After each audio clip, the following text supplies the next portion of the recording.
دہلی ایک ایسا شہر جہاں ہر اینٹ صدیوں پرانی کہانی سناتی ہے، لیکن انہی تاریخی عمارتوں کے درمیان ایک ایسی مسجد بھی کھڑی ہے جسے دیکھ کر اکثر لوگ صرف گزر جاتے ہیں۔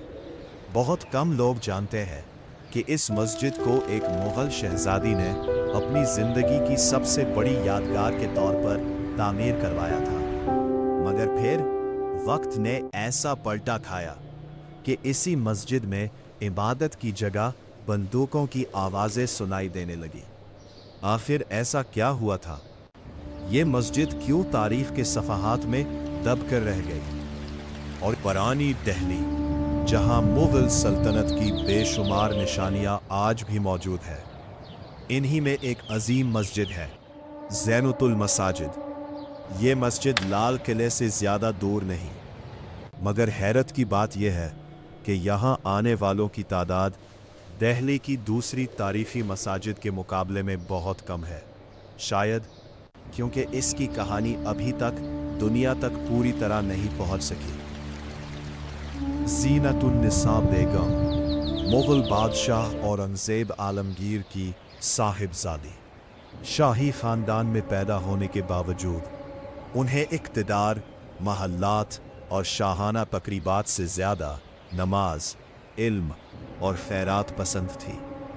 تاریخ بتاتی ہے کہ وہ اکثر اپنا وقت عبادت اور ضرورت مندوں کی مدد میں گزارتی تھی، اور شاید اسی لیے انہوں نے اپنی سب سے بڑی نشانی ایک مسجد کو بنایا۔ سن 1700 زینت المساجد کی تعمیر مکمل ہوئی۔ یہ صرف ایک عبادت گاہ نہیں تھی، بلکہ اس کے ساتھ مدرسہ بھی قائم کیا گیا جہاں دینی تعلیم دی جاتی تھی۔ اس دور میں یہ مسجد دہلی کے اہم علمی مراکز میں شمار ہونے لگی۔ دور دور سے لوگ یہاں نماز اور علم دونوں کے لیے آتے تھے۔ اگر آپ اس مسجد کو غور سے دیکھیں تو سرخ پتھر کی مضبوط دیواریں، سنگ مرمر کے خوبصورت گنبد، بلند محرابیں اور نفیس نقش و نگار آپ کو فوراً مغل دور میں لے جاتے ہیں۔ ہر ستون اپنی جگہ مکمل توازن میں ہے، ہر محراب ایک شاہکار محسوس ہوتی ہے۔ یہ مسجد صرف عبادت کے لیے نہیں بلکہ مغل فن تعمیر کا زندہ نمونہ بھی ہے۔ پھر آیا سن 1857، ہندوستان کی پہلی جنگ آزادی۔ دہلی میدان جنگ بن چکا تھا۔ جب برطانوی فوج نے شہر پر قبضہ کیا تو زینت المساجد بھی اس طوفان کی زد میں آ گئی۔ تاریخی روایات کے مطابق اس مسجد کو فوجی استعمال کے لیے اپنے قبضے میں لے لیا گیا۔ کہتے ہیں جہاں کبھی اذان کی آواز گونجتی تھی وہاں اب سپاہیوں کے قدموں کی چاپ سنائی دیتی تھی۔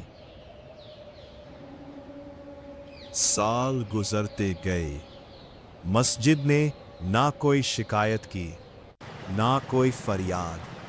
وہ خاموشی سے سب کچھ دیکھتی رہی۔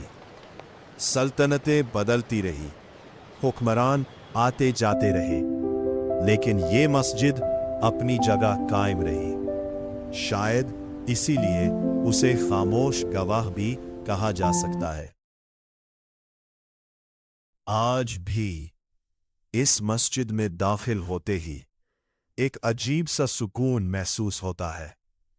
ایسا لگتا ہے جیسے وقت کئی سو سال پیچھے چلا گیا ہو۔ یہاں کی خاموش فضا، اونچے گنبد اور قدیم دیواریں ہر آنے والے کو ماضی میں لے جاتی ہے۔ زینت النساء بیگم نے اتنی عظیم مسجد کیوں تعمیر کروائی؟ انہوں نے شاہی زندگی سے دور رہ کر عبادت کو کیوں ترجیح دی؟ اور کیوں ان کی یہ عظیم یادگار وقت کے ساتھ لوگوں کی نظروں سے اوجھل ہوتی چلی گئی؟